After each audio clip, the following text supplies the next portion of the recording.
I was pulling up to the hotel like 10, 11 o'clock at night. It was a beautiful weekend, right? And I'm pulling up with Dr. Sean and Dr. Nadia. Some of you guys know them as students here. And while we're getting to the hotel lobby, we see two guys shoving each other, and it must have been like, just like where Johnson died on R, that's where the fight was happening. They were shoving each other. I was here with Laura. And then the guy just pulls out a gun, magazine this long, on a handgun. Crazy. Ready to clean the house. Starts shooting the guy. The guy fell on the floor, shooting the guy on the ground. And then I grabbed Laura and we start dipping. We start running. And Dr. Sean, Dr. Nadia too, grabbed his wife. We start running. And we make our way downstairs to our escape route to get out of the hotel. And it was pretty cool because, not cool for the guy that got shot, cool for us. Because I was so calm. Dr. Sean was so calm. And it's like, we're so used to complete chaos in here, absolute chaos, that under the worst possible circumstance, right? We're with our wives, a guy's getting shot in front of us with a magazine clip that long. I mean, we were chill. We were making decisions. We were making great decisions. Nobody was spazzing. Nobody was doing anything wrong. Grabbed Laura's hand, ran downstairs the nearest route to escape, found an opening, started working our way out.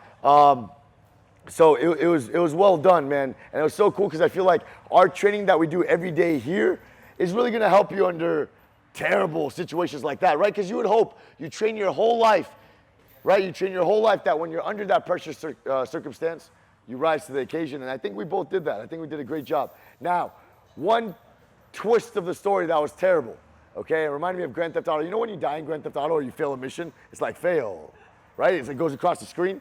That's what happened to me. Because what happened was I didn't understand the exits properly, right? So we did a beautiful escape route. And on the way exiting, I see the guy riding out. He used the same escape route. So he started riding towards us. And I see him coming. I shove Laura out the way. And she sprints down, tries to jump over a chain. Her whole leg's messed up now. She fell or whatever. And I had to make a decision around. I'm like, all right, if I dip, like, we're both going to get shot at. So I just, like, stood there and I just looked at him like, fuck it. Like, I guess I'm gone. And then, just such a great guy, dude. His clip hanging, and he looked at me, and all he did, he's on his scooter, on his friend's scooter. He's holding the guy's waist. He looks at me, and he like nods at me, and they ride out. He looked at me like, yo, I do this. Why are you freaking out? He's like, I do this every day. Why are you freaking out, bro? I swear to God, that's how he looked at me. Like, come on, man, chill. Your wife's falling all over the ground. I'm just riding out. So he rode out, man. But one lesson that I'll take away that none of you will follow, because I've heard this lesson my whole life and I never followed it till now, is that you must know your escape routes. You must know your exits. My whole life, I grew up, if you guys don't know this, I trained the Miami-Dade Police Department for like 9 years, military and law enforcement for 9 years. And the same lessons we would teach them, I didn't follow myself. You know, when you go and travel like that, or you're in a place, you're in a hotel, you're in a different place like that, the first thing you do, you book your hotel, send your wife to the room, and take a lap around the hotel. Just walk around, understand where the roads are, understand what's one way. You're not being paranoid, you're being prepared, you know? You just take a lap around, it's not a big deal. You're sightseeing too, right? It's not a big deal. And I always took that for granted, you know what I mean? And I've been told that my whole life. I grew up around the whole law enforcement of Miami-Dade I grew up with since I was 10 years old. You know, I know everybody, you know? And things like that were always said and I never followed it. And now it could have been terrible, right? That guy could have easily shot me. I would have been down. And then Laura, you know, was tripping all over the place behind me. So I don't know how far she would have made it. But it would have been terrible, right? Dr. Sean and Nadia too. So like, the point is, we made every perfect decision we could without understanding our exits. But that's not a perfect strategy, right? You need to know your exits. That's number one. So if you can take any suggestions from me while I stalled this class till 10:08, it's that, please, if you're ever traveling, man, understand your escape routes, understand your exits, know where doors are. You got to know these things. You know, and as a person that trains every single day, you have the responsibility to take care of everyone around you. You know, look, I don't preach too much about, you know, the way you live your life or eat. I never tasted alcohol in my life, not a drop. Okay, there's a lot of reasons for that. My wife drinks. Most of my students drink in front of me. I have no problem with it. There's a lot of reasons why I don't drink alcohol. One of them is because that day I'm the most clear-headed wherever we are. In a group setting, when we're all celebrating, you can count on me in the room because I'll never have a drop of alcohol in me. You might not be able to, the best fighter in this room, you might not be able to count on. He might be drunk.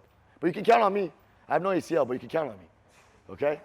So I feel like as a man, we have a responsibility to take care of the people around us. Okay? And not drinking alcohol is one of those things. Or at least if some of you drink, no problem, go ahead, do that. But maybe be extremely responsible about it. You know what I mean? Because you have to protect the ones around you, right? It was very funny, but Gus hitting on my mother-in-law while you're drunk. You know, it just shows, you see, you're not all there. You're not all there on my wedding night. You were trying to sleep with my mother-in-law. Right? You weren't making the right decisions. Yeah. Crazy, right? Crazy. For real, I gotta show you. I have a video. I have a video of him. Crazy. He's singing to my mother-in-law. Yeah. But anyways, the whole point is, man, look, take away a couple lessons before we start this class. I'm not saying you don't have to be like me. I'm not a guru. I'm not a god. I'm not better than you, okay? I never tasted a drop of alcohol in my life. I'm not saying that's some sort of virtue you need to follow. What I am saying is you have a duty to take care of everyone around you. You really do, man, especially if you chose to be here right now, right? If you're here right now, you have a duty to protect everyone around you. It's just part of who you are as a being. And you being responsible is a big part of that. So if you decide you want to drink, no problem. You got to understand you still got to be able to take care of everybody, right? Dr. Sean had to take care of his wife, Nadia. I couldn't hold her hand and run with her. I had to run with Laura. And thank God he was sober enough to grab her hand and run, right? I can't do both.